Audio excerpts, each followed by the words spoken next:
What gives you more freedom? Thinking more positive thoughts or thinking fewer negative thoughts? Most people would say positive thinking. And yes, positive thinking matters. Gratitude matters. Hope matters. Vision matters. But if your mind is full of fear, shame, resentment, self-doubt, and comparison, positive thinking can become like spraying perfume on smoke. It may help you for a moment, but it does not put out the fire. The deeper problem is not that you lack positive thoughts. The deeper problem is that you keep believing the negative voices in your head.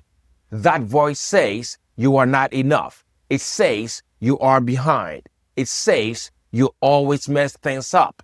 It says do not try. You will fail anyway. And because that voice is inside your mind, you assume it must be you. But it is not always you. Sometimes that voice is fear. Sometimes it is shame. Sometimes it is an old wound. Sometimes it is something someone said to you years ago that your mind kept repeating until it started to sound like truth. So the first step is simple. Stop believing every thought just because it appears in your mind. A thought is not automatically truth. A feeling is not automatically wisdom. Fear is not always intuition. And the loudest voice in your head is not always the highest voice. Modern psychology calls this negative self-talk, rumination, or automatic thoughts. Rumination means repeating negative thoughts over and over. The American Psychiatric Association knows that rumination can feed anxiety and depression, and it can make people see the past, present, and future more negatively. In simple words, negative thinking does not just describe your life. It changes how you see your life. A thought says, I failed, and the mind turns it into, I am a failure. A thought says, this is taking too long, and the mind turns it into, God forgot me. A thought says, they rejected me, and the mind turns it into, I am unlovable. That is why negative thinking is so powerful. It becomes the narrator, and your narrator becomes your world. But here's where people make a mistake. They try to force negative thoughts away. They say, I will not think negative. I will not be afraid. I will not be angry. But the mind does not work like that. Try not to think of a white bear. Immediately, a white bear appears. Research on thought suppression shows that trying not to think about something can sometimes make the thought return even stronger later. So the answer is not to wrestle with every negative thought. The answer is to create a distance from it. Do not say, I am a failure. Say, I am noticing a thought that says, I am a failure.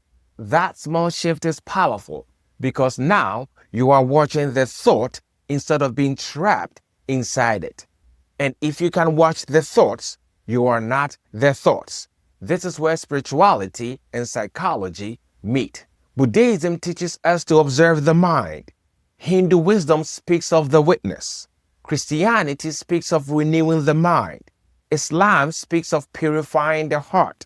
Stoicism teaches that we are disturbed not only by events, but by the meaning we give those events. Different languages, same truth. You are not every thought that passes through you. You are the awareness behind the thought. A cloud passes through the sky, but the sky is not the cloud. A wave rises in the ocean, but the ocean is not only the wave. A thought appears in your mind, but you are not only the thought. That is freedom. I remember one of my earlier tech lead roles at a major tech company in Silicon Valley. On paper, I had earned it. Over 100 people applied, and I was the one chosen. But inside, I felt exposed. I would sit in rooms with brilliant engineers, and this voice in my head will say, you do not belong here. They are going to find out. And being one of the only black people in that space made that voice even louder. Then one day, my manager reminded me, you were not chosen for this role. You are qualified. Now step into it. That did not remove the fear overnight, but it helped me stop treating fear like truth. So I started speaking up, asking questions, volunteering for presentations, and learning more after hours. The voice said, "You are not good enough." But I started answering, "I am learning. I can get better." And slowly I did. So what do you do when the negative voices shows up? You do not panic. You do not argue with it all day. You practice 5 simple steps. First, catch it. Notice the thought before it becomes your truth. Second, name it. First, catch it. Notice the thought before it becomes your truth. Second, name it. Say, "This is fear. This is shame. This is comparison.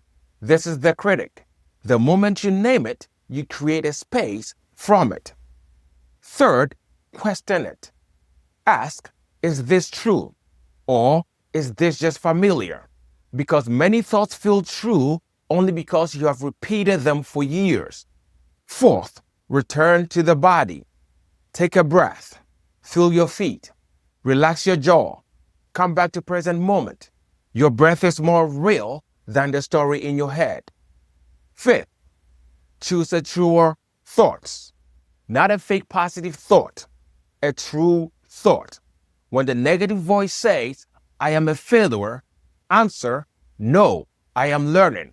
When it says, "It is too late," answer, "No, I can begin from here."